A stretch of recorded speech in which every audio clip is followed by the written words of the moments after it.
Simba es un proyecto gratuito de promoción de la lectura. Ayúdanos a que nuestros libros lleguen a más gente compartiendo lecturas en las redes sociales. Si puedes y quieres, también puedes hacer una donación para mantener el proyecto y posibilitar que nuestra biblioteca siga creciendo. Pipa Leopoldo Alas Clarín. Cuento índice primero. Ya nadie se acuerda de él. Y sin embargo, tuvo un papel importante en la comedia humana, aunque solo vivió 12 años sobre el haz de la tierra. A los 12 años muchos hombres han sido causa de horribles guerras intestinas, y son ungidos del Señor, y revelan en sus niñerías, al decir de las crónicas, las grandezas y hazañas de que serán autores en la mayor edad. Pipa, a no ser por mí, no tendría historiador. Ni por él se armaron guerras, ni fue ungido sino de la desgracia. Con sus harapos a cuestas, con sus vicios precoces sobre el alma, y con su natural ingenio por toda gracia, amén de un poco de bondad innata que tenía muy adentro, fue Pipa un gran problema que nadie resolvió, porque pasó de esta vida sin que filósofo alguno de mayor cuantía posara sobre él los ojos. Tuvo fama. La sociedad le temió y se armó contra él de su vindicta en forma de puntapié, suministrado por grosero polizonte o evangélico presbítero o safio sacristán. Terror de beatas, escándalo de la policía, prevaricador perpetuo de los bandos y maneras convencionales, tuvo, con todo, razón sobre todos sus enemigos, y fue inconsciente apóstol de las ideas más puras de buen gobierno, siquiera la atmósfera viciada en que respiró la vida maleace superficialmente sus instintos generosos. Ello es que una tarde de invierno, precisamente la del domingo de 50ª, Pipa, con las manos en los bolsillos, es decir, en el sitio propio de los bolsillos, de haberlos tenido sus pantalones, pero en fin con las manos dentro de aquellos dos agujeros, contemplaba cómo se pasa la vida y cómo caía la nieve silenciosa y triste sobre el sucio empedrado de la calle de los Extremeños, teatro habitual de las hazañas de Pipa en punto a sus intereses gastronómicos. Estaba pensando Pipa, muy dado a fantasías, que la nieve le hacía la cama, echándole para aquella noche escogida, una sábana muy limpia sobre el colchón berroqueño en que ordinariamente descansaba. Porque si bien Pipa estaba domiciliado, según los requisitos de la ley, en la morada de sus señores padres, era el rapaz amigo de recogerse tarde. Y su madre, muy temprano, cerraba la puerta, porque el amo de la casa era un borracho perdido que si quedaba fuera no tenía ocasión para suministrar a la digna madre de familia el pie de paliza que era de fórmula, cuando el calor del hogar acogía al sacerdote del templo doméstico. Padre e hijo dormían, en suma, fuera de casa las más de las noches. El primero tal vez en la cárcel, el segundo donde le anochecía, y solía para él anochecer muy tarde y en mitad del arroyo. No por esto se tenía Pipa por desgraciado, antes le parecía muy natural, porque era signo de su emancipación prematura, de que él estaba muy orgulloso. Con lo que no podía conformarse era con pasar todo el domingo de carnaval sin dar una broma, sin vestirse, que buena falta le hacía, y dar que sentir a cualquier individuo, miembro de alguna de las instituciones sus naturales enemigas, la Iglesia y el Estado. Ya era tarde, cerca de las 4, y como el tiempo era malo iba a oscurecerse todo muy pronto. La ciudad parecía muerta, no había máscaras, ni había ruido, ni masas, ni pellas de nieve. Pipa estaba indignado con tanta indiferencia y apatía. ¿Dónde estaba la gente? ¿Por qué no acudían a rendirle el homenaje debido a sus travesuras? No tenía el derecho de embromar, desde el zapatero al rey, a todos los transeúntes. Pero no había transeúntes. Le tenían miedo. Se encastillaban en sus casas respectivas al amor de la lumbre, por no encontrarse con Pipa, su víctima de todo el año, su azote en los momentos breves de venganza que el carnaval le ofrecía. Además, Pipa no tenía fuego a que calentarse. Iba a quedarse como un témpano si permanecía tieso y quieto por más tiempo. Si pasara alma humana, Pipa arrojaría al Susuncordia, que él entendía ser el gobernador, un buen montón de nieve, por gusto, por calentarse las manos. Porque Pipa creía que la nieve calienta las manos a fuerza de frío. Lo que él quería, lo que él necesitaba era motivo para huir de alguna fuerza mayor, para correr y calentar los pies con este ejercicio. Pero nada, no había policías, no había nada.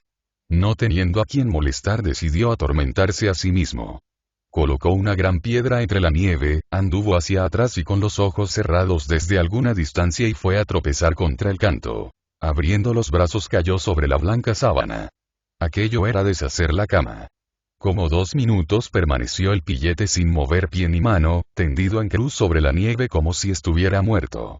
Luego, con grandes precauciones, para no estropear el vaciado, se levantó y contempló sonriente su obra. Había hecho un Cristo soberbio. Un Cristo muy chiquitín, porque Pipá, puesto que tuviera 12 años, medía la estatura ordinaria a los 8. Anda tú, arrastrado, gritó desde lejos la señora Sofía, lavandera. Anda tú, que así no hay ropa que baste para vosotros. Anda, que si tu madre te viera, mejor sopapó y... Pipá se irguió. La señora Sofía. Pues no había olvidado que estaba allí tan cerca aquella víctima propiciatoria. Como un lobo que en el monte nevado distinguiese entre lo blanco el vellón de una descarriada oveja, así Pipá sintió entre los dientes correr una humedad dulce, al ver una broma pesada tan a la mano, como caída del cielo. Todo lo tramó bien pronto, mientras contestaba la conminación de la vieja sin una sola palabra, con un gesto de soberano desprecio que consistía en guiñar los ojos alternativamente, apretar y extender la boca enseñando la punta de la lengua por uno de los extremos. Después, con paso lento y actitud humilde, se acercó a la señora Sofía, y cuando estaba muy cerca se sacudió como un perro de lanas, dejando sobre la entrometida lavandera la nieve que él había levantado consigo del santo suelo. Llevaba la comadre en una cesta muy ancha varias enaguas, muy limpias y almidonadas, con puntilla fina para el guardapiés. Con la indignación vino de la cabeza a la tierra la cesta, que se deshizo de la carga, rodando todo sobre la nieve. Pipá, rápido, como César, en sus operaciones, cogió las más limpias y bordadas con más primor entre todas las enaguas y vistiéndoselas como pudo, ya puesto en salvo, huyó por la calle de los extremeños arriba, que era una cuesta y larga. El señor Benito, el doctor, del comercio de libros viejos, tenía su establecimiento, único en la clase de toda la ciudad, en lo más empinado de la calle de extremeños. Mientras la señora Sofía, su digna esposa, gritaba allá abajo, tan lejos, que el marido solo por un milagro de acústica pudiera oír sus justas quejas, Pipá silencioso, y con el respeto que merecen el santuario de la ciencia y las meditaciones del sabio, se aproximaba, ya dentro de la tienda, al vetusto sillón de cuero en que, aprisionada la enorme panza, descansaba el ilustre doctor y digería, con el último llantar, la no muy clara doctrina de un infolio que tenía entre los brazos. Leía sin cesar el inteligente librero de viejo, y eran todas las disciplinas buenas y corrientes para su enciclopédica mollera. El orden de sus lecturas no era otro sino el que la casualidad prescribía. O mejor que la casualidad, que dicen los estadistas que no existe, regía el método y marcha de aquellas lecturas el determinismo económico de las clases de tropa, estudiantil y demás gente ordinaria. A fines de mes solía empapar su espíritu el señor Benito, del comercio de libros, en las páginas del Colón, ordenanzas militares, que dejaba en su poder, como la oveja el vellón en las zarzas del camino, algún capitán en estado de reemplazo. Pero lo más común y trillado era el trivió y el cuadrivió, es decir que los estudiantes, de bachiller abajo, suministraban al doctor el pasto espiritual ordinario. Y era de admirar la atención con que abismaba sus facultades intelectuales, que algunas tendría, en la aritmética de Cardín, la geografía de Palacios y otros portentos de la sabiduría humana. El doctor leía con anteojos, no por presbita, sino porque las letras que él entendiera habían de ser como puños, y así se las fingían los cristales de aumento. Mascaba lo que leía y leía a media voz, como se reza en la iglesia a coro. Porque no oyéndolo, no entendía lo que estaba escrito. Finalmente, para pasar las hojas recurría a la vía húmeda, quiero decir, que las pasaba con los dedos mojados en saliva. No por esto dejaba de tener bien sentada su fama de sabio, que él, con mucho arte, sabía mantener íntegra, a fuerza de hablar poco y mesurado y siempre por sentencias, que ora se le ocurrían, ora las tomaba de algún sabio de la antigüedad. Y alguna vez se le oyó citar a Séneca con motivo de las excelencias del mero, preferible a la merluza, a pesar de las espinas. Pero lo que había coronado el edificio de su reputación, había sido la prueba fehaciente de un libro muy grande, donde, aunque parezca mentira, veía, el que sabía leer, impreso con todas sus letras el nombre del doctor Benito Gutiérrez, en una nota marginal, que decía al pie de la letra: topamos por nuestra aventura con el precioso monumento de que se habla en el texto, al revolver papeles viejos en la tienda de don Benito Gutiérrez, del comercio de libros, celoso acaparador de todos los infolios y cucuruchos de papel que le ponen a la mano. Sabía Pipa todo esto, y reconocía, como el primero, la autenticidad de toda aquella sabiduría, mas no por eso dejaba de tener al señor Benito por un tonto de capirote, capaz de tragar las más grandes que la catedral.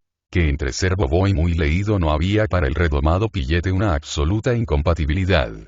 Tanta lectura no había servido al doctor para salir de pobre, ni de su esposa Sofía, calamidad más calamitosa que la miseria misma, y juzgaba Pipa algo abstracta aquella ciencia, aunque no la llamase de este modo ni de otro alguno. Y ahora advierto que estas y otras muchas cosas que pensaba Pipa las pensaba sin palabras, porque no conocía las correspondientes del idioma, ni le hacían falta para sus conceptos y juicios. Digan lo que quieran en contrario a algunos trasnochados psicólogos. El doctor notó la presencia de Pipa porque éste se la anunció con un pisotón sobre el pie gotoso. «Maldito seas», gritó el Merlín de la calle de Extremeños. «Amén, y mal rayo me parta si fue adrede», respondió el granuja pasándose la mano por las narices en señal de contrición. «¿Qué buscas aquí, maldito de coser? La señora Sofía, no está». Y al decir esto, se acordó de las enaguas que traía puestas y que podían denunciarle. Pero, no. El señor Benito era demasiado sabio para echar de ver unas enaguas. «No señor, no está. ¿Qué tenemos?» «Pues si no está, tenemos que era ella la que estaba a la vera del río lavando. Vamos a ver doctor, ¿cómo se dice lavando, en latín?» «¿Eh? Lavando y gerundio y en latín». «Pues en latín se dice pero ¿y qué tenemos con que estuviera lavando a la orilla del río?» «¿Y qué tocas ahí? Deja ese libro, maldito, o te rompo la cabeza con este cabalario. Esto es de medicina, ¿verdad, señor Benito?» «Sí, señor, de medicina es el libro, y ya me llevo leída la mitad». «Pues sí señor, estaba lavando y habla que te hablará así como se dice carabinero en franchute». Porque era un carabinero el que hablaba con la señora Sofía, y sobre si se lava o no se lava en día de fiesta y ¡ay, qué bonito, doctor! Esta es una calavera, ¿verdad? «Sí, Pipa, una calavera y de un individuo difunto. ¿Y qué entiendes tú de eso? Está bien pintada. Me la da señor Benito. A ver si te quitas de ahí». «Un carabinero». «Sí, señor, un carabinero». Pipa sabía más de lo que a sus años suelen saber los muchachos de las picardías del mundo y de las flaquezas femeninas especialmente, pues por su propia insignificancia había podido ser testigo y a veces actor de muchas prevaricaciones de esas que se ven, pero no andan por los libros comúnmente, ni casi nunca, en boca de nadie. Sabía Pipa que la señora Sofía era ardentísima partidaria del proteccionismo y las rentas estancadas, y muy particularmente del cuerpo de carabineros, natural protector de todos estos privilegios. Sabía también el pillete que el señor Benito, magüer fuese un sabio, era muy celoso. No porque entendiera Pipa de celos, sino que sabía de ellos por los resultados, y asociaba la idea de carabinero a la de paliza suministrada por Gutiérrez a su media naranja. El doctor se puso como pudo, en pie, fue hacia la puerta, miró hacia la parte por donde la señora Sofía debía venir y se olvidó del granuja. Era lo que Pipa quería. Había formado un plan. Un traje completo de difunto. Las enaguas parecíale a él que eran una excelente mortaja, sobre todo, si se añadía un sayo de los que había colgados como exvotos en el altar del Cristo Negro en la parroquia de Santa María, sayos que eran verdaderas mortajas que allí había colgado la fe de algunos redivivos. Pero faltaba lo principal, aun suponiendo que Pipa fuese capaz de coger del altar un sayo de aquellos. Faltaba la careta. Y le pareció, porque tenía muy viva imaginación, que aquella calavera pintada podía venirle de perlas, haciéndole 2 agujeros al papel de marquilla en la parte de los ojos, otro con la lengua a fuerza de mojarlo, en el lugar de la boca, y 2 al margen para sujetarlo con un hilo al cogote. Y pensado y hecho ras. Pipa rasgó la lámina, y antes de que al ruido pudiera volver la cabeza el doctor, por entre las piernas se le escapó Pipa, que sujetando como pudo el papel contra la cara mientras corría, se encaminó a la iglesia parroquial donde había de completar su traje. Pero aquella empresa era temeraria. El primer enemigo con que había de topar era Maripujos, el cancerbero de Santa María, una vieja tullida que aborrecía a Pipá, con la misma furia con que un papista puede aborrecer a un hereje. Allí estaba, en el pórtico de Santa María, acurrucada, hecha una pelota, casi tendida sobre el santo suelo, con un cepillo de ánimas sobre el regazo haraposo y una muleta en la mano. En cuanto vio a Pipá cerca, la vieja probó a incorporarse, como apercibiéndose a un combate inevitable, y además exigido por su religiosidad sin tacha. Hay que recordar que Pipá iba a la iglesia en traje poco decoroso, con unas enaguas arrastrando, salpicadas de mil inmundicias, con una careta de papel de marquilla que representaba, bien o mal, la cabeza de un esqueleto. No se puede, no se debe a lo menos penetrar en el templo. Si se debía o no, Pipá no lo discutía. De poder o no poder era de lo que se trataba. El plan del pillete, para ser cumplido en todas sus partes, exigía penetrar en la iglesia. Tenía que completar el traje de fantasía que su ingenio y la casualidad le habían sugerido, y esto solo era posible llegando hasta la capilla del Cristo Negro. Maripujos era un obstáculo serio. No por la débil resistencia que pudiese oponer, sino por el escándalo que podía dar.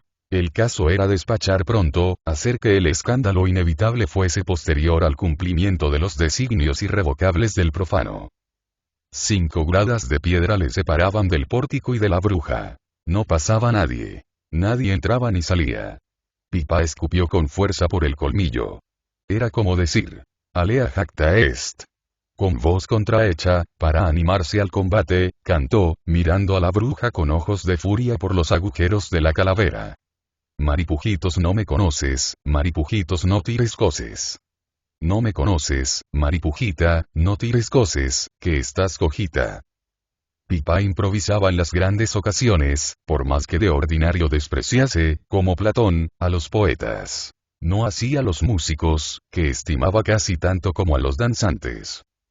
Maripujitos, en efecto, como indicaba la copla, daba patadas al aire, apoyadas las manos en sendas muletas.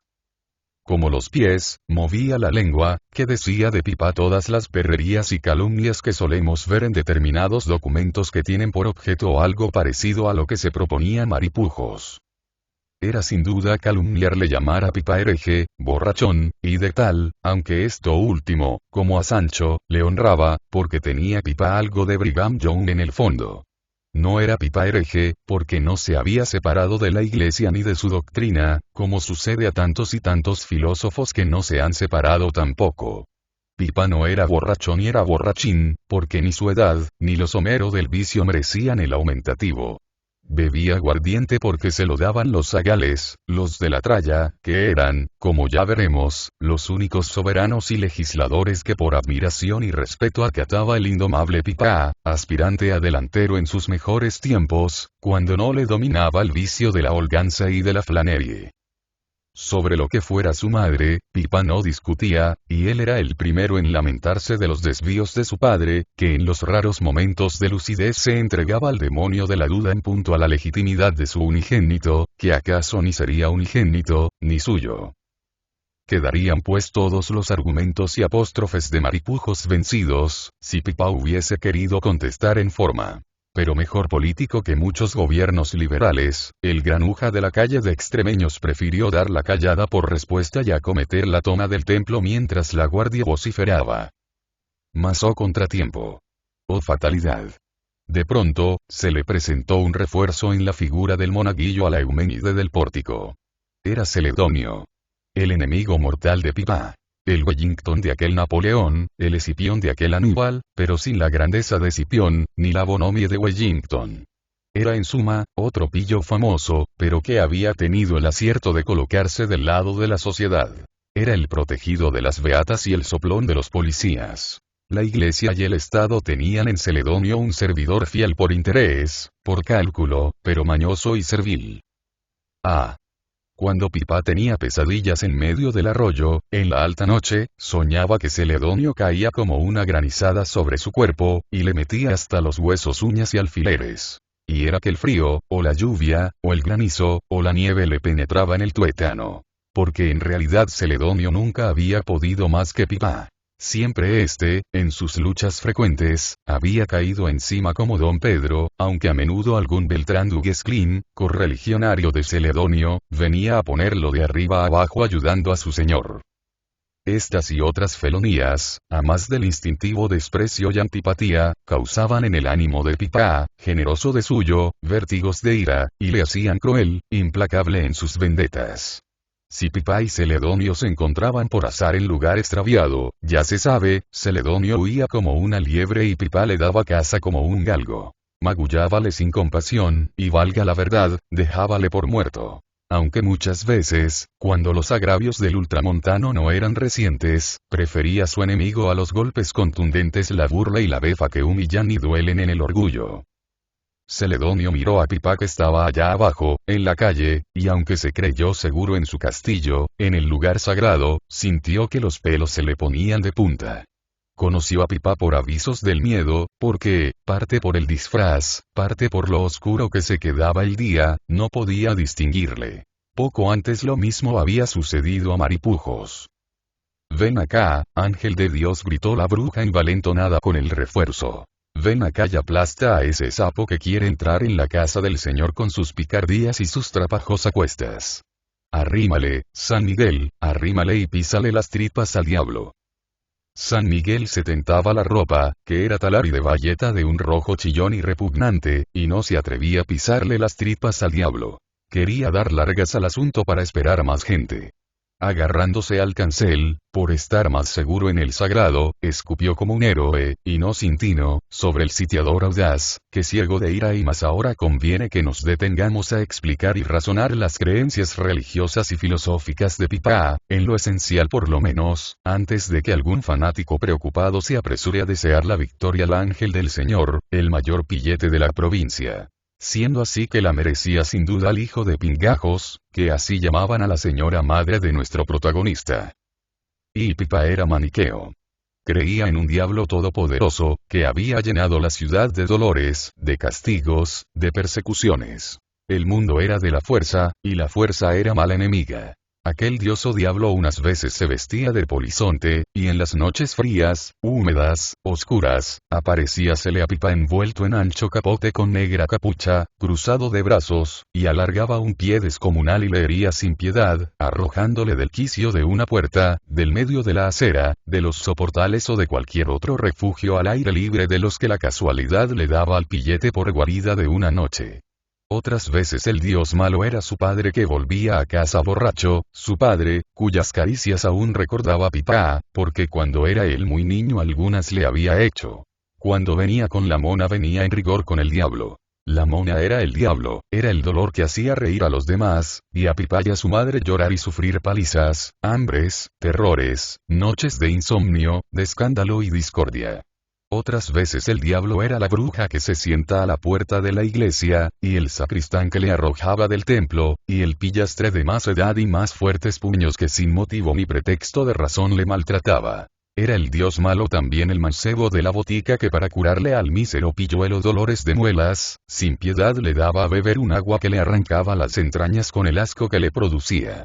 Era el demonio fuerte, en forma más cruda, pero menos odiosa, el terrible frío de las noches sin cama, el hambre de tantos días, la lluvia y la nieve. Y era la forma más repugnante, más odiada de aquel espíritu del mal invencible, la sordida miseria que se le pegaba al cuerpo, los parásitos de sus andrajos, las ratas del desván que era su casa. Y por último, la burla, el desprecio, la indiferencia universal, especie de ambiente en que Pipá se movía, parecíanle leyes del mundo, naturales obstáculos de la ambición legítima del poder vivir. Todos sus conciudadanos maltrataban a Pipá siempre que podían, cada cual a su modo, según su carácter y sus facultades. Pero todos indefectiblemente, como obedeciendo a una ley, como inspirados por el gran poder enemigo, incógnito, al cual Pipá ni daba un nombre siquiera, pero en el que sin cesar pensaba, figurándoselo en todas estas formas, y tan real como el dolor que de tantas maneras le hacía sentir un día y otro día. También existía el dios bueno, pero este era más débil y aparecíase a Pipá menos veces. Del dios bueno recordaba el pillastre vagamente que le hablaba a su madre cuando era él muy pequeño y dormía con ella. se llamaba Papa Dios y tenía reservada una gran ración de confites para los niños buenos allá en el cielo. Aquí en la tierra solo comían los dulces los niños ricos, pero en cambio no los comerían en el cielo. Allí serían para los niños pobres que fueran buenos. Pipa recordaba también que estas creencias que había admitido en un principio sin suficiente examen, se habían ido desvaneciendo con las contrariedades del mundo. Pero en formas muy distintas había seguido sintiendo al Dios bueno. Cuando en la misa de gloria, el día de Pascua de Resurrección, sentía el placer de estar lavado y peinado, pues su madre, sin falta, en semejante día cuidaba con esmero del tocado del pillete. Y sentía sobre su cuerpo el fresco lino de la camisa limpia. Y en la catedral, al pie de un altar del crucero, tenía en la mano la resonante campanilla sujeta a una cadena como forzado al grillete. Cuando oía los acordes del órgano, los cánticos de los niños de coro, y aspiraba el olor picante y dulce de las flores frescas, de las hierbas bien olientes esparcidas sobre el pavimento, y el olor del incienso, que subía en nubes a la bóveda. Cuando allí, tranquilo, sin que el sacristán ni acólito de órdenes menores ni ínfimas se atreviese a coartarle su derecho a empuñar la campanilla, saboreaba el placer inmenso de esperar el instante, la señal que le decía: Tañe, tañe, toca abuelo, aturde al mundo, que ha resucitado Dios ya. Entonces, en tan sublimes momentos, Pipa, hermoso como un ángel que sale de una crápula y con un solo aleteo por el aire puro, se regenera y purifica, con la nariz hinchada, la boca entreabierta, los ojos pasmados, soñadores, llenos de lágrimas, sentía los pasos del Dios bueno, del Dios de la alegría, del desorden, del ruido, de la confianza, de la orgía inocente y tocaba la campanilla del altar con frenesí, con el vértigo con que las bacantes agitaban los tirsos y hacían resonar los rústicos instrumentos. Por todo el templo el mismo campanilleo. ¡Qué alegría para el pillastre! Él nos explicaba bien aquella irrupción de la pillería en la iglesia, en día semejante. No sabía cómo encontrar razones para la locura de aquellos sacristanes que en el resto del año, hecha excepción de los días de tinieblas, les arrojaban sistemáticamente de la casa de Dios a él y a los perros, y que en el día de Pascua le consentían a él y a los demás granujas interrumpir el majestuoso silencio de la iglesia con tamaño repique. Esto pensaba Pipa, debe de ser que hoy vence el Dios bueno, el Dios alegre, el Dios de los confites del cielo, al Dios triste, regañón, oscuro y soso de los demás días. Y fuese lo que fuese, Pipa tocaba a gloria furioso. Como, si hubiera llegado a viejo, en cualquier revolución hubiese tocado a rebato y hubiese prendido fuego el templo del Dios triste, en nombre del Dios alegre, del Dios alborotador y bonachón y repartidor de dulces para los pobres. Otra forma que solía tomar el Dios compasivo, el Dios dulce, era la música. En la guitarra y en la voz quejumbrosa y ronca del ciego de la calle de Extremeños y en la voz de la niña que le acompañaba, oía Pipa la dulcísima melodía con que canta el Dios de que le habló su madre. Sobre todo en la voz de la niña y en el bordón majestuoso y lento. Cuántas horas de muchos días tristes y oscuros y lluviosos de invierno, mientras los transeúntes pasaban sin mirar siquiera al señor Pablo ni a la pistañina, su nieta, Pipa permanecía en pie, con las manos en el lugar que debieran ocupar los bolsillos de los pantalones, la gorra sin visera echada hacia la nuca, saboreando aquella armonía inenarrable de los ayes del bordón y de la voz flautada, temblorosa y penetrante de la pistañina. Qué serio se ponía Pipa oyendo aquella música. Olvidábase de sus picardías, de sus bromas pesadas y del papel de bufón público que ordinariamente desempeñaba por una especie de pacto tácito con la ciudad entera. Iba a oír a la pistañina como Triboulet iba a ver a su hija. Allí los cascabeles callaban, perdían sus lenguas de metal, y sonaba el cascabel que el bufón lleva dentro del pecho, el latir de su corazón. Pipa veía en la pistañina y en Pablo el ciego, cuando tañían y cantaban, encarnaciones del Dios bueno, pero ahora no vencedor, sino vencido, débil y triste. Llegábanle al alma aquellos cantares, y su monótono ritmo, lento y suave, era como arrullo de la cuna, de aquella cuna de que la precocidad de la miseria había arrojado tan pronto a Pipa para hacerle correr las aventuras del mundo. Y dejábamos a Pipa, cuando interrumpí mi relato para examinar sus creencias a la ligera, en el acto solemne de disponerse a atacar la fortaleza de la casa de Dios, que defendían la bruja Pujitos y el monaguillo, y más que monaguillo pillastre, Celedonio. Sucedió, pues, que Celedonio, bien agarrado al cancel, arrojaba las inmundicias de su cuerpo sobre Pipá, que desde la calle sufría el desprecio con la esperanza de una pronta y terrible venganza. Maripujos daba palos al pavimento, porque a Pipá no llegaba la jurisdicción de sus muletas. Miró Pipá en derredor. La plaza estaba desierta. Nevaba. Empezaba a oscurecer. Era, como César, rápido en la ejecución de sus planes el pillete, y viendo que el tiempo volaba, arremetió de pronto, como acomete el toro, gacha la cabeza. Subió los escalones, extendió el brazo, y cogiendo al monaguillo por la fingida púrpura de la talar vestimenta, arrancóle del sagrado a que se acogía y le hizo rodar buen trecho fuera de la iglesia, por el santo suelo. Arrojóse encima como fiera sobre la presa, y vengando en Celedonio todas las injurias que el mundo le hacía, con pies, manos y dientes diole martirio, pisándole, golpeándole con los puños cerrados y clavando en sus carnes los dientes cuando el furor crecía. Poco tardó el monaguillo en abandonar la defensa. Exánime yacía. Y entonces atrevióse Pipá a despojarle de sus atributos eclesiásticos. Vistióselos él como pudo, y despojándose de la careta que guardó entre las ropas, entró en la iglesia, venciendo sin más que un puntapié la débil resistencia que la impedida Maripujos quiso oponerle. Dentro del templo ya era como de noche. Pocas lámparas brillaban aquí y allá sin interrumpir más que en un punto las sombras. Parecía desierto. Pipá avanzó, con cierto recelo, por la crujía de las capillas de la izquierda. No había devotas en la primera ni en la segunda.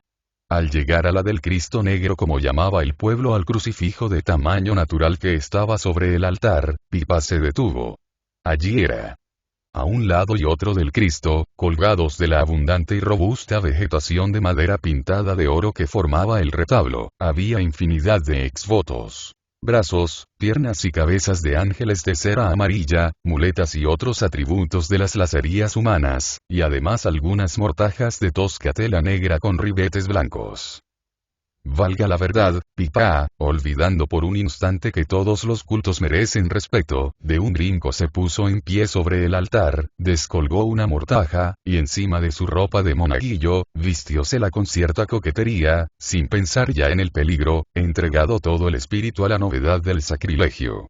Cuando ya estuvo vestido de muerto volvió a acomodar sobre el rostro la careta de papel de marquilla que él creía figuraba perfectamente las facciones de un esqueleto. Y ya iba a saltar del profanado tabernáculo, cuando oyó pasos y ruido de faldas que se aproximaban. Era una beata que venía a rezar una especie de última hora a los pies del Cristo Negro. Pipá procuró esconderse entre las sombras, apretando su diminuto cuerpo contra el retablo. Las oscilaciones de una luz que brillaba en una lámpara a lo lejos, a veces dejaban en lo oscuro la mortaja de Pipá, pero otras veces la iluminaban haciéndola destacarse en el fondo dorado de la madera. Pipá permaneció inmóvil. La beata, que era una pobre vieja, rezaba a sus pies, con la cabeza inclinada. No le veía. Esperaré a que concluya, pensó Pipá. Buena determinación para llevada a cabo.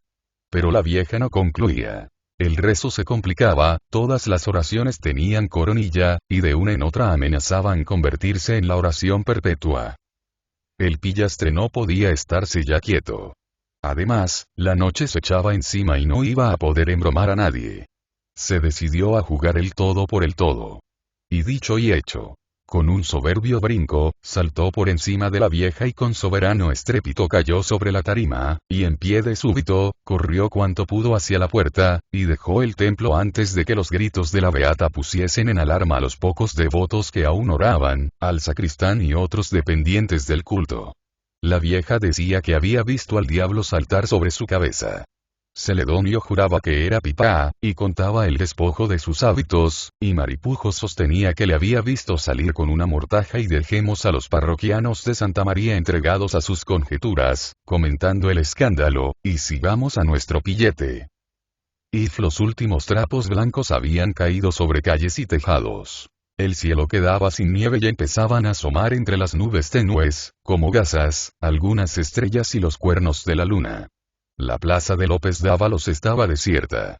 El jardinillo del centro sin más adornos que magros arbolillos desnudos de hojas y cubiertos los pelados ramos de nieve, se extiende delante de la gran fachada del palacio de Híjar, de la marquesa viuda de Híjar. La plaza es larga y estrecha, y en ella desembocan varias callejuelas que tienen a los lados tapias de pardos adobes. Todo es soledad, nieve y silencio. Y la luna corre detrás de las nubecillas, ora ocultándose y dejando la plaza oscura, ya apareciendo en un trecho de cielo todo azul e iluminando la blancura y sacando de sus copos burbujas de luz que parecen piedras preciosas. Una de las ventanas del piso bajo del palacio está abierta.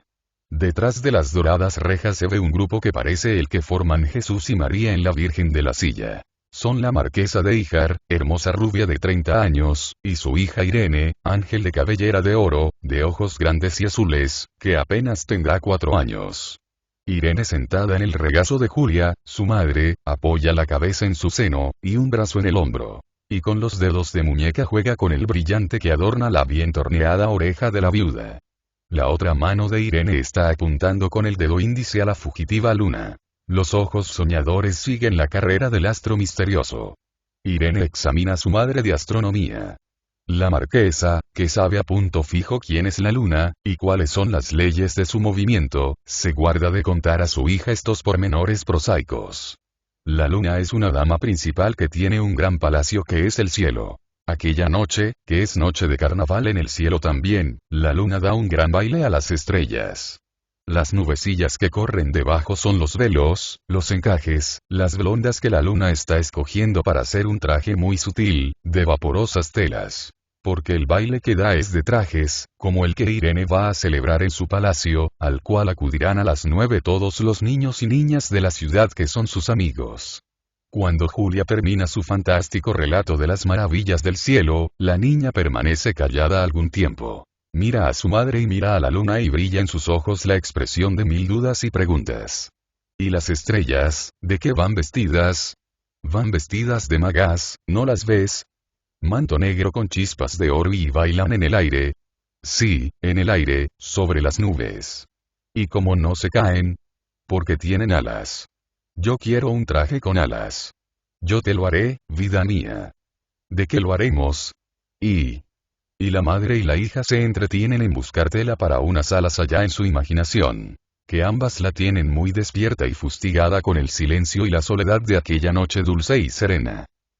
Pero de pronto Irene hace un gracioso mohín, echa hacia atrás la cabeza, y salta en el regazo de su madre. Yo quiero máscaras, yo quiero máscaras. Grita la niña, volviendo a la realidad de su capricho de toda la tarde. Pero monina mía, si ya es de noche, ¿cómo han de pasar máscaras? Tú decías que hoy las había, y no he visto ninguna. Yo quiero máscaras. Esta noche las tendrás en casa. Esas no son máscaras. Yo quiero máscaras y máscaras. Y, en la imaginación de Irene, las máscaras eran cosa sobrenatural.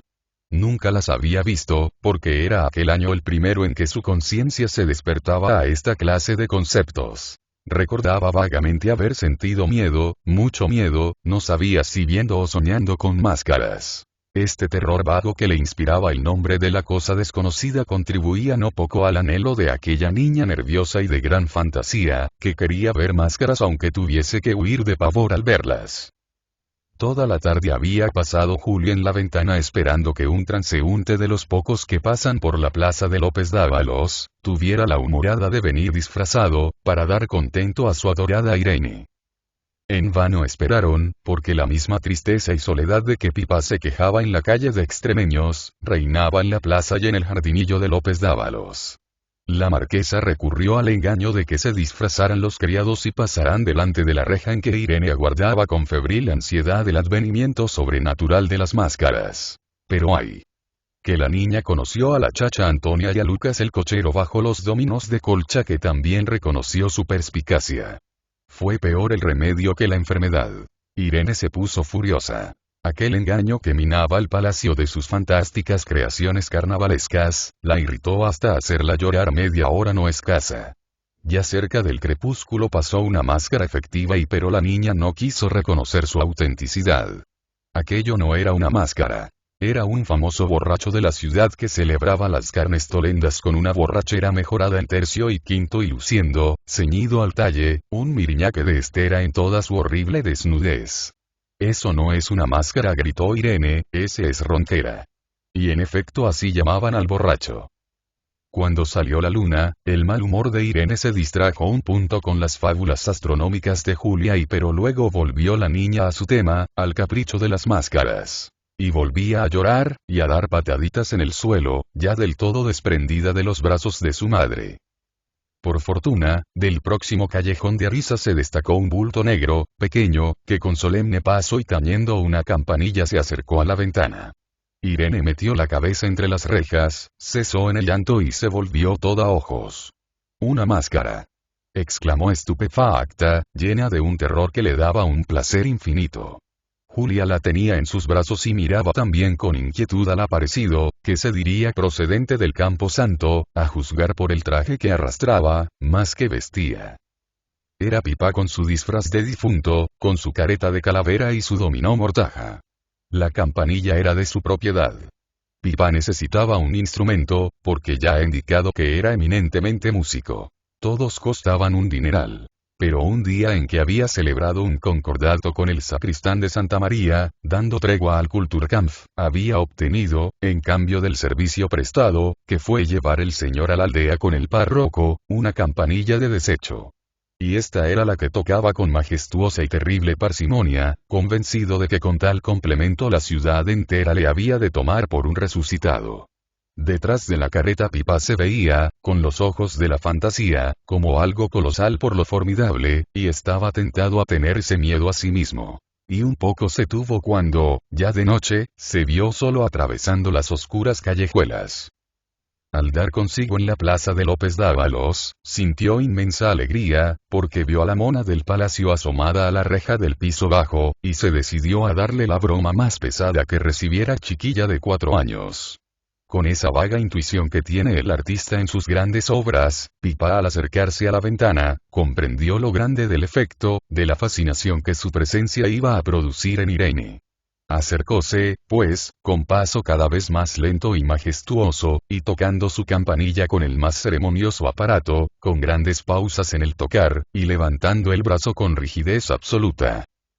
Irene, fascinada por el terror y el encanto de lo sobrenatural, muda de curiosidad, tenía el alma toda en los ojos. Su madre, por temor a interrumpir el encanto de la niña, callaba y esperaba el desenlace de aquella extraña escena.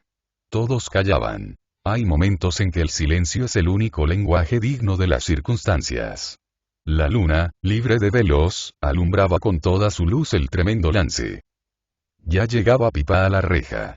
A cada paso creía que su tamaño aumentaba, pensaba crecer y tocar las nubes. Sin sospechar que su rostro no se veía, dábale la más espantable expresión que podía, como si la carreta fuese a tomar los mismos gestos y muecas. Irene, al ver tan cerca la aparición, escondió la cabeza en el regazo de su madre, pero, enseguida, volvió a mirar sin acercarse a la reja, en la que ya asomaba la máscara de Pipa, su figura de calavera. Y en aquel instante crítico, el pillete, creyendo ya indispensable decir algo digno de la ocasión solemnísima, con toda la fuerza de sus robustos pulmones gritó, ahuecando la voz cuanto pudo: «Moo. Moo. Moo». Por 3 veces. Irene lanzó un estridente chillido, pero al punto se contuvo. Prefirió temblar de terror a prescindir del encanto que la tenía fascinada. Se había puesto palidilla y trémula. Que no se vaya», dijo a su madre, que, asustada al ver en tal estado a la niña, apostrofaba a Pipa enérgicamente y le amenazaba con la escoba de los criados. Pipa sufrió un desencanto. ¿Cómo? A un muerto, a un resucitado, a un fantasma se le amenazaba con escobazos lacayunos y... Pero no prevaleció lo de la escoba, porque la voluntad de Irene se interpuso, reclamando nuevos alaridos a la máscara. «Moo. Moo», repitió Pipa, alentado con el buen éxito. «Que entre la máscara», dijo entonces Irene, que se iba familiarizando con el terror y lo sobrenatural. A Pipa no le pareció bien la idea de convertirse en fantasma manso. Aquellas transacciones las creía indignas de su categoría de aparecido. Así que, al ver a Lucas el cochero que se le acercaba ofreciéndole franca entrada en el palacio, sin manifestar pizca de miedo ni de respeto, Pipa protestó con 2 o 3 cosas que animaron más que ofendieron al criado. Y quieras, que no quieras, sujeto por una oreja, tuvo que entrar el fantasma en el gabinete donde con ansia que le daba fiebre, esperaba Irene, refugiada en los brazos de su madre. Era un camarín divino, como diría Echegaray o cualquier imitador suyo, aquel en cuyos umbrales se vio Pipa Velis Nolis. Parecióle el mismísimo cielo, porque todo lo vio azul y lleno de objetos para él completamente nuevos, y muy hermosos. La segunda impresión y la más fuerte fue la de aquel aire tibio y perfumado que ni en sueños había sospechado Pipa que existiera. Qué dulce calor, qué excitantes cosquillas en el olfato, qué recreo para los ojos. ¿Qué mansión era aquella que solo con entrar en su recinto el pobre pilluelo sentía desaparecer aquel constante entumecimiento de sus flacas carnes? Librarse del frío por completo, por todos lados. Este era un lujo que Pipa ni se había figurado. Y aquel pisar sobre tan blando. Allí había unos muebles con botones que debían de servir positivamente para sentarse, algo como bancos y sillas. Si los fantasmas se sentaran, Pipa, sin más ceremonia, hubiese gozado el placer de sentir bajo sí aquellas que adivinaba blanduras. Aquella sí que debía ser la casa del Dios bueno. Irene, la mona del palacio, que le contemplaba de hito en hito, cogida a las rodillas de su madre, preparada a refugiarse en el regazo a la menor señal de peligro, debía ser uno de aquellos niños que fueron pobres, que no comieron dulces en la tierra, pero que después de muertos el Dios bueno, Papá Dios, recoge en su seno y los harta de confituras. Pipa, gracias a su tremenda audacia, entraba, como Telémaco en el infierno, en la mansión celeste. Entraba vivo, sin más que vestir el traje de difunto. Él mismo empezó a creer en su calidad de aparecido. Entra fantasma, dijo la madre, entra que Irene no te tiene ya miedo. Moo. Replicó Pipa, haciendo así su entrada en el gran mundo. Y dio algunos pasos sin abdicar de su carácter sobrenatural al que evidentemente debía su prestigio. Pipa estaba convencido de que, si le conocieran los criados le echarían del palacio a puntapiés. Sabía a qué atenerse en punto a su popularidad. Cuando estuvo a 2 pasos del grupo que le encantaba y que formaban madre e hija, Pipa sintió en el corazón una ternura impropia de un resucitado. Se acordó de los brazos de su madre, cuando allá en la lejana infancia le acariciaba y le hablaba de los dulces del cielo. Pero su madre no era tan hermosa como esta. Si Pipa hubiera sido un creyente antojaríasele que era aquella la madre de Jesús. Pero el pobre pilluelo había aprendido a ser libre pensador en las prematuras enseñanzas de la vida. En su cerebro, tan dado a los sueños, nadie había sembrado esas hermosas ilusiones mitológicas que muchas veces dan fuerza bastante al hombre para sufrir las asperezas del camino. Toda su mitología se la había hecho él solo, sin más orígenes que los cuentos de su madre respecto a las recompensas confitadas del Papá Dios. Todo lo demás que Pipa sabía de metafísica era cosa suya, como ya hemos visto. ¿Cómo te llamas?, preguntó Julia alargando una mano blanca y fina al espantado fantasma. Moo. Dijo Pipa, que de ningún modo quería que se le tomase por un cualquiera. Y no correspondió al saludo. Se llama Máscara, se atrevió a decir Irene, que iba tomando confianza. Al ver que la máscara tardaba tanto en comérsela, empezó a creer que las máscaras no comían a las niñas, y de una en otra vino a pensar, que en definitiva una máscara era una muñeca muy grande, de máquina, que hablaba y andaba sola, y que servía para divertir a los niños. Se le figuró, por fin, que Pipa había costado un dineral, que era una sorpresa que le había preparado su madre. ¿Qué se siente?, añadió la mona con miedo todavía, con un acento que tenía algo de imperativo respecto de su madre, y de recelo y supersticioso respeto, en cuanto a la máscara de máquina. ¿Qué se siente? ¿Qué se siente? Mona quería probar el juego mecánico de Pipa. Si podía doblar las piernas su valor aumentaba mucho. Mas ay. Que Pipa era de los que se rompen, pero no se doblan. Los fantasmas no se sientan, estuvo por decir, pero toda explicación la juzgaba indigna de su categoría de muerto y dio la callada por respuesta.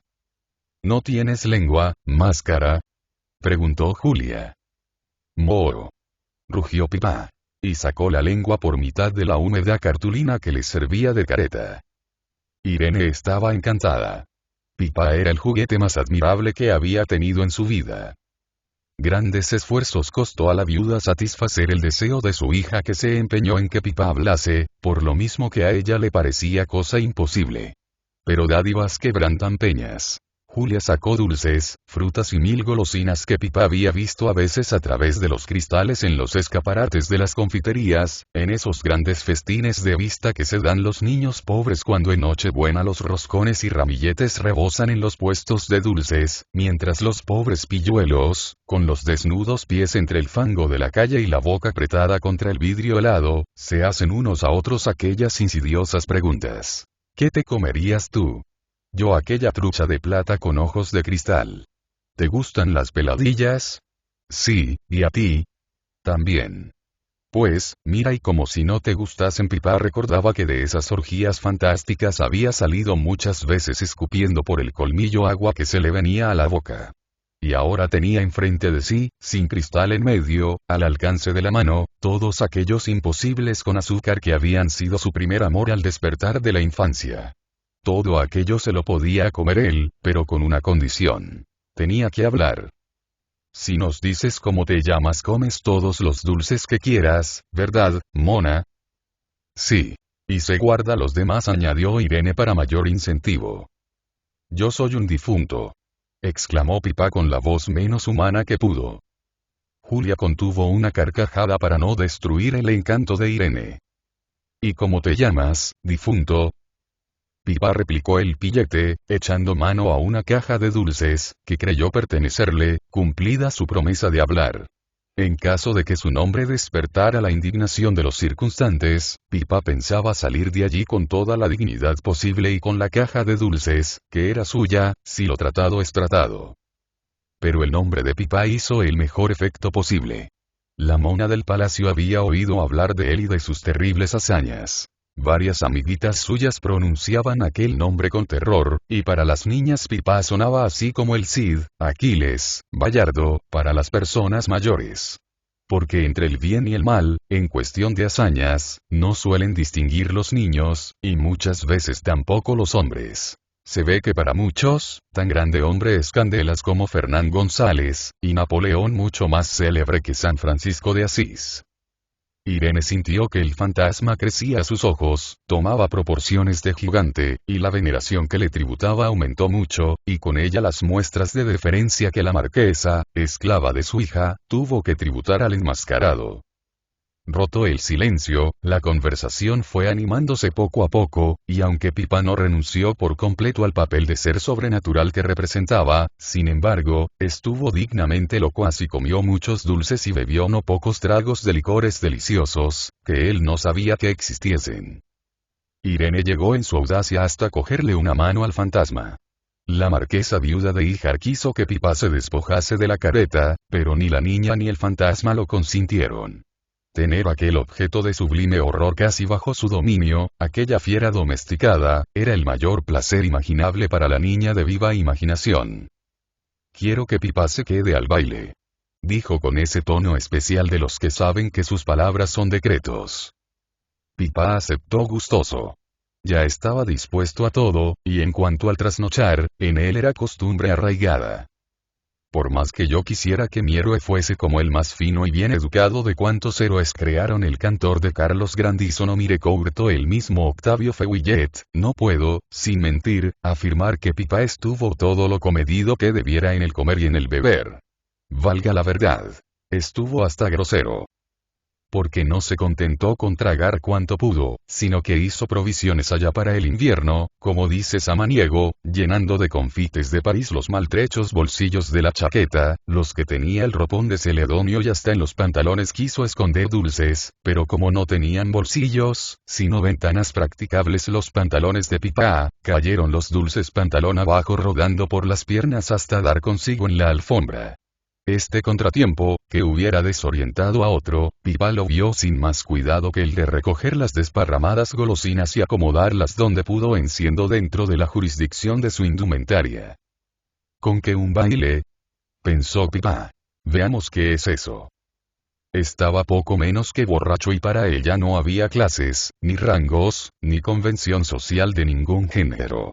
Así es que se dejó caer sobre una butaca sin pedir permiso, saboreando las delicias de su vida de difunto y la admiración, que no menguaba con la confianza, que sentía la mona con la presencia del pipá soñado. Llegó la hora en que Irene tuvo que ir a vestirse su traje de baile, de toda etiqueta, con cola muy larga, gran escote y guantes de 8 a 10 botones. Primero Irene tuvo el capricho de trocar este traje, natural en la señora de la casa, por una mortaja como la de Pipá. Julia se opuso, Irene insistió y Pipá tuvo que intervenir con el gran prestigio de su autoridad sobrehumana. ¡Ay qué boba! ¿Crees tú que este traje se puede comprar? Muere y entonces tendrás uno. Moo. Moo. Bueno, replicó la mona convencida, pues que venga Pipá a verme vestir. Improper, dijo la institutriz, que había venido a buscar a Irene para llevársela a su boudoir de Angelillo. Pipá no sabía inglés y no entendió lo que la institutriz alegaba para oponerse a tan justa reclamación. Pero al fin venció la honestidad y Pipá quedó solo por algunos momentos en aquel gabinete azul, alumbrado por una luz muy parecida a la luna, pero más brillante, que alumbraba desde cerca del techo, colgada como las lámparas de Santa María. En la soledad se entregó Pipá, sin pizcas de vergüenza, a satisfacer la curiosidad del tacto, poniendo mano en todos aquellos muebles, manoseándolo todo con riesgo de romper los objetos delicados que sobre consolas y veladores había.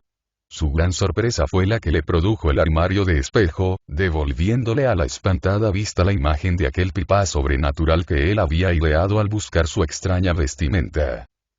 Pipá contempló el Pipá de cuerpo entero que tenía enfrente, y volvió de súbito a toda la dignidad y parsimonia majestuosa que manifestara en un principio. Porque la imagen que le ofrecía la sogue despertó su conciencia de fantasma. Indudablemente Irene tenía razón para tratarle con tanto respeto. Se reconoció imponente. Acercóse al espejo, tocó casi con la nariz en el cristal, y tocó, sin casi, con la lengua. Y aunque esto es también indigno de un héroe, y de cualquier persona formal, cuanto más de un aparecido, es lo cierto que Pipá estuvo lame que te lamerás el espejo. Porque su contacto le refrescaba la lengua que tenía abrasada con el abuso de los licores. Moo. Dijo al fantasma que tenía enfrente, y gesticuló con el aparato de contorsiones que él creía más adecuado al lenguaje mímico del otro mundo. En esta ocupación fantástica le encontró Irene cuando volvió hecha un brazo de mar, convertida en una muñeca como aquellas que la niña tenía y yacían por el suelo en posturas indecorosas y no todas en la perfecta integridad de su individuo.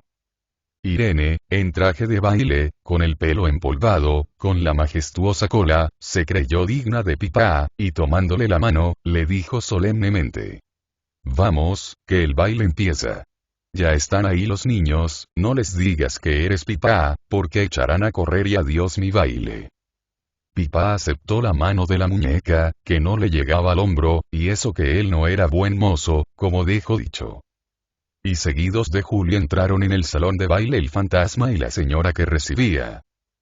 Había terminado la fiesta. Pipá oía desvanecerse a lo lejos el ruido de los coches que devolvían a las familias respectivas todo aquel pequeño gran mundo en que el pillete de la calle de Extremeños había brillado por 2 o 3 horas. Irene le había tenido todo el tiempo a su lado. Para él habían sido los mejores obsequios. De tanto señor vestido a la antigua española, de tantas damas con traje de corte que bien medirían 3/4 de estatura, de tanto guerrero de deslumbrante armadura, de tanta aldeana de los Alpes, de tantos y tantos señores y señoras en miniatura, nadie había podido llamar la atención y el aprecio de la mona del palacio consagrada en cuerpo y alma a su máscara, al fantasma que la tenía dominada por el terror y el misterio. Pipá había estado muy poco comunicativo. Cuando se llegó al buffet, repartió subrepticiamente algunos pellizcos entre algunos caballeros que se atrevieron a disputarle los mejores bocados y el honor lucrativo de acompañar a Irene. ¿Quién es esa máscara? ¿De qué viene vestido ese? A estas preguntas de los convidados, Irene solo respondía diciendo: «Es mío, es mío». Aunque Pipa no simpatizó con aquella gente menuda, cuya debilidad le parecía indigna de los ricos trajes que vestían, y más de las hermosas espadas que llevaban al cinto, sacó el partido que pudo de la fiesta, aprovechando el favor de la señora de la casa. Comió y bebió mucho, se hartó de manjares y licores que nunca había visto y se creyó en el cielo del Dios bueno, al pasear triunfante al lado de Irene por aquellos estrados, cuyo lujo le parecía muy conforme con los sueños de su fantasía, cuando oyera contar cuentos de palacios encantados, de esos que hay debajo de tierra y cuya puerta es una mata de lechugas que deja descubierta la entrada a la consigna de «Ábrete sésamo». Concluido el baile, Irene yacía en su lecho de pluma, fatigada y soñolienta, acompañada de Pipa y de la marquesa. Julia, inclinada sobre la cabecera, hablaba en voz baja, casi al oído de la niña. Pipa del otro lado del lecho, vestido aún con el fúnebre traje de amortajado, tenía entre sus manos una diminuta y blanca de la mona, que, hasta dormir, quería estar acompañada de su muñeco de movimiento. No habría consentido Irene en acostarse sino previa la promesa solemne de que Pipa no saldría de su casa aquella noche, dormiría cerca de su alcoba y vendría muy temprano a despertarla para jugar juntos al día siguiente y todos los días en adelante. La marquesa, previo el consentimiento de Pipa, prometió lo que Irene pedía, y con estas condiciones se metió la niña en el lecho de ébano con pabellón blanco y rosa. Pipa, en pie, se inclinaba discretamente sobre el grupo encantador que formaban las rubias cabezas mezclando sus rizos. Irene tenía los ojos fijos en el rostro de su madre, y su mirada tenía todo el misterio y toda la curiosidad mal satisfecha con que antes la vimos fija en la luna. Pipa miraba la cama del pabellón con ojos también soñadores. Julia contaba el cuento de dormir, que aquella noche había pedido Irene que fuese muy largo, y muy lleno de peripecias y cosas de encanto. Los párpados de la niña que parecían dos pétalos de rosa se unían de vez en cuando, porque iba entrando ya don Fernando, como llamaba la madre al sueño, sin que yo sepa el origen de este nombre de Morfeo.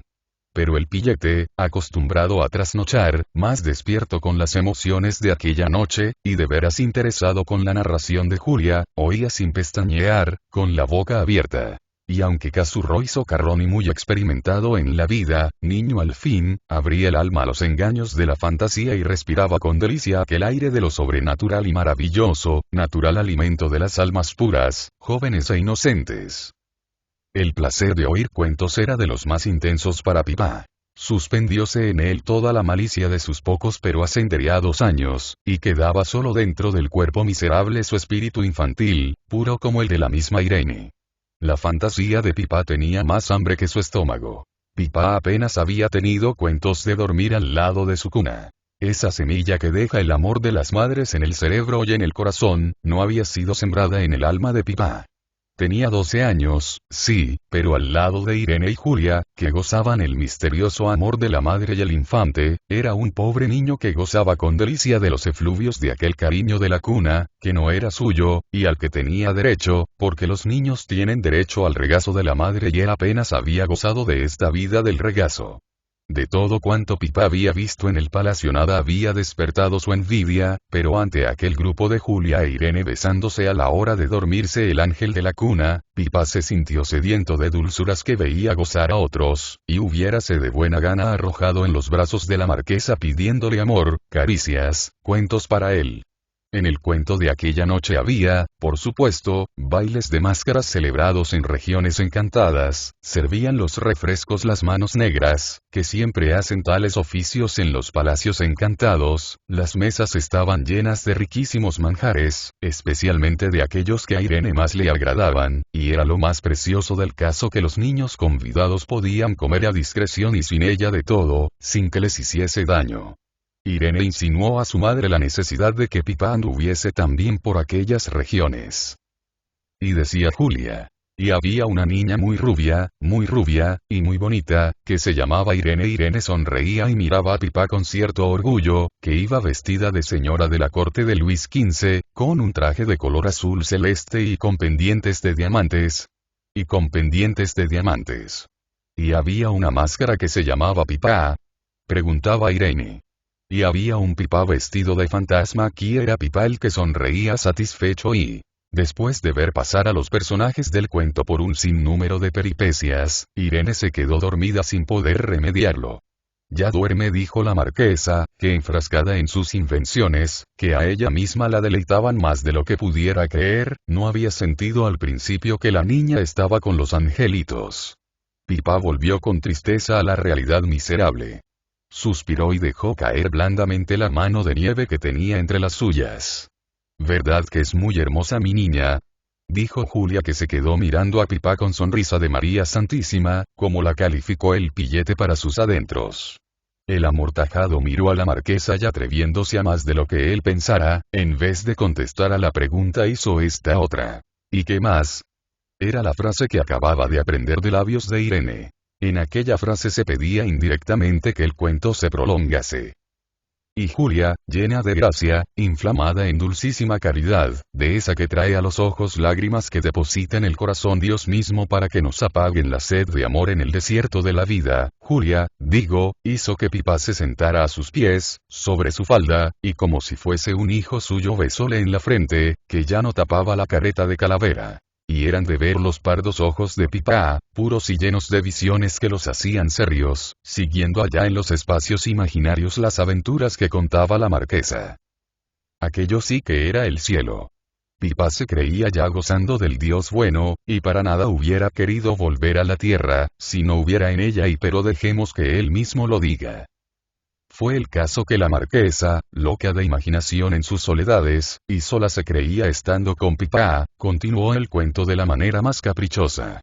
Aquel Pipa y aquella Irene del palacio encantado, crecían, ella se hacía una mujer hermosa, poco más o menos de las señas de su madre. ¿Más bonita que ve?, preguntaba Pipa, dando con esto más placer a la marquesa del que él ni ella pensaban que pudiera dar tal pregunta. Sí, mucho más bonita. Y para pagar la galantería, Julia se figuraba que el Pipa hecho hombre era un gallardísimo mancebo, y procuraba que conservara aquellas facciones que en el pillastre eran anuncio de varonil belleza, y qué extraña casualidad había juntado el espíritu y las miradas de aquellos dos seres que parecían llamados a no encontrarse jamás en la vida. La imaginación de Pipa, poderosa como ninguna, una vez excitada, intervino en el cuento y la narración se convirtió en diálogo. Irene tiene castillos, y muchos guerreros que son criados, decía Julia. Y Pipa respondía: el interesado es un caballero que mató muchos moros, y le hacen rey. Y así estuvieron soñando más de media hora el pillastre y la marquesa. Mas ay. Precisamente al llegar al punto culminante de la fábula, a la boda de la castellana Irene y del rey Pipa, este interrumpió el soñar, hizo un mohín, se puso en pie y dijo con voz un poco ronca, truanesca, y escupiendo, como solía, por el colmillo: yo no quiero ser rey, voy a ser de la tralla. ¿De la tralla? Sí, zagal de la diligencia grande de Castilla. Pero hombre, entonces no vas a poder casarte con Irene. Yo quiero casarme con la Pistañina. ¿Quién es la Pistañina? La hija del ciego de la calle de Extremeños. Esa es mi novia y... vi era medianoche. Ni una nube quedaba en el cielo. La luna había despedido a sus convidados y sola se paseaba por su palacio del cielo, vestida todavía con las galas de su luz postiza. Pipa velaba en el lecho que se había improvisado para él cerca del que solía servir al cochero. Pero aquella noche la gente del servicio, sin permiso del ama, había salido a correr aventuras. El cochero y otros dos mozos habían dejado el tranquilo palacio y la puerta imprudentemente entornada. Pipa, que todo lo había notado, vituperó desde su lecho aquella infame conducta de los lacayos. Él no sería lacayo, para poder ser libre sin ser desleal. Al pensar esto recordó que la gente de la cocina le había elogiado su buena suerte en quedarse al servicio de Irene. Y recordó también cierta casaca que había dejado apenas estrenada a un enano que servía en la casa de lacayo y que había muerto. A Pipa le estará que ni pintada la casaca del enano, había dicho el cocinero. Al llegar a este punto en sus recuerdos, Pipa se incorporó en su lecho, como movido por un resorte. Por la ancha ventana abierta vio pasar los rayos de la blanca luna. Vio el cielo azul y sereno de sus noches al aire libre y al raso. Y sintió la nostalgia del arroyo. Pensó en la Pistañina que le había dicho que aquella noche tendría que cantar en la taberna de la Teberga hasta cerca del alba. Y se acordó de que en aquella taberna tenían una broma los de la tralla, los delanteros y zagales de la diligencia ferrocarrilana y los del correo. Pipa saltó del lecho. Buscó a tientas su ropa. Después la que había ganado en buena lid y robado en la iglesia, y vuelto a su vestimenta de amortajado, sin pensarlo más, renunciando para siempre a las dulzuras que le brindaba la vida del palacio, renunciando a las caricias de Irene y a los cuentos de Julia, y a sus miradas que le llenaban el corazón de un calor suave, no hizo más que buscar la puerta, salió de puntillas y en cuanto se vio en la calle, corrió como un presidiario que se fuga. Y entonces sí que hubiera podido pasar a los ojos del miedo por un difunto escapado del cementerio que volvía en noche de carnaval a buscar los pecados que le tenían en el infierno. La entrada de Pipa en la taberna de la Teverga fue un triunfo. Se le recibió con rugidos de júbilo salvaje. Su disfraz de muerto enterrado pareció del mejor gusto a los de la tralla, que en aquel momento fraternizaban, sin distinción de coches. Pipa vio, casi con lágrimas en los ojos, cómo se abrazaban y cantaban juntos un coro, un delantero del correo y un zagal de la ferrocarrilana. No hubiera visto con más placer el prudente Néstor abrazados a Agamenón y Aquiles. Aquellos eran los héroes de Pipa. Su ambición de toda la vida ser delantero. Sus vicios precoces, que tanto le afiaba el vulgo, creíalos en la necesaria iniciación en aquella caballería andante. Un delantero debía beber bala rasa y fumar tagarninas de a cuarto. Pipa comenzaba por el principio, como todo hombre de verdadera vocación que sabe esperar. Festina lente, pensaba Pipa, aunque no en latín, y esperando que algún día sus méritos y sus buenas relaciones le hiciesen delantero, por lo pronto ya sabía el aprendizaje del oficio. Blasfemaba como un sabio, fumaba y bebía y fingía una malicia y una afición al amor carnal, grosero, que no cabía aún en sus sentidos, pero que era perfecta imitación de las pasiones de sus héroes los zagales. El aguardiente le repugnaba al principio, pero era preciso hacerse a las armas. Poco a poco le fue gustando de veras y cuando ya le iba quemando las entrañas, era en Pipa este vicio el único verdadero. Todos los de la tralla, sin distinción de empresas ni categorías, estaban borrachos. Terminada la cena, habíase llegado a la serie interminable de copas que había de dar con todos en tierra. En cuanto Pipa, a quien se esperaba, estuvo dentro, se cerró la taberna. Y creció entonces el ruido hasta llegar a infernal. Pipa bailó con la retreta, mujer de malísimos vicios, que al final del primer baile de castañuelas cogió al pillete entre sus fornidos brazos, le llenó la cara de besos y le prodigó las expresiones más incitantes del cínico repertorio de sus venales amores. Cómo celebró la chusma la gracia con que la retreta se fingió prendada de Pipa. Pipa, aunque agradecido a tantas muestras de deferencia, a que no estaba acostumbrado, sintió repugnancia al recibir aquellos abrazos y besos asquerosos. Se acordó de la falda de Julia que pocas horas antes le diera blando asiento. Además, estaba allí la pistañina. La pistañina, al lado de su padre que tocaba sin cesar, cantaba a grito pelado coplas populares, obscenas casi todas. Su voz ronca, desgarrada por el cansancio, parecía ya más que canto, un estertor de agonía. Aquellos inhumanos, bestias feroces, la hubieran hecho cantar hasta que cayera muerta. Cuando la copla era dulce, triste, inocente, un grito general de reprobación le interrumpía, y la pistañina, sin saber por qué, acertaba con el gusto predominante de la reunión volviendo a las obscenidades. Tengo frío, dijo a su novio la Pepa. Él la apretó contra el pecho y allí se le quedó muerta. Cantó la niña y el público gritó: ¡fuera! ¡Fuera! ¡Otra! Y la pistañina cantó: quisiera dormir y... eso. Venga de ahí. La embriaguez estaba ya en la atmósfera. Todo parecía alcohol. Cuando se encendía un fósforo, la pistañina, la única persona que no estaba embriagada, temía que ardiese el aire y estallase todo. Pipa, loco de alegría, viéndose entre los suyos, comprendido al fin, gracias a la invención peregrina del traje de difunto, alternando con lo mejor del gran mundo de la tralla, hizo los imposibles de gracia, de desvergüenza, de sí mismo, olvidado por completo del pobre ángel huérfano que tenía dentro de sí. Creía que a la pistañina le agradaban aquellos arrebatos de pasión soez, aquellos triunfos de la desfachatez. Tanto y tan bueno hizo el pillete, que la concurrencia acordó, con esa unanimidad que solo inspira en las asambleas la borrachera del entusiasmo o el entusiasmo de la borrachera, acordó, digo, celebrar la apoteosis de Pipá, como fin de fiesta. Anticipando los sucesos, quisieron celebrar el entierro de la sardina, enterrando a Pipá. Este prometió asistir impasible a sus exequias. Nadie se acordó allí de los antecedentes que tenía en la historia esta fúnebre excentricidad, y lo original del caso los embriagó de suerte si algo podía ya embriagarlos, que antes hubieran muerto todos como un solo borracho, que renunciara a tan divertido fin de fiesta. Pipá, después de bailar en vertiginoso baile con la retreta, cayó en tierra como muerto de cansancio. Quedó rígido como un cadáver y ante las pruebas de defunción a que le sujetaron los delanteros sus amigos, el pillastre demostró un gran talento en el arte de hacerse el muerto. Tonino è moluto. Dijo un zagal que recordaba esta frase oída a un payaso en el circo, y la oportunidad del dicho fue celebrada con 100 carcajadas estúpidas. È moluto. Moluto. Gritaban todos, y bailaban en rueda, corriendo y atropellándose hombres y mujeres en derredor de Pipá amortajado. Por las rendijas de puertas y ventanas entraba algo de la claridad de la aurora.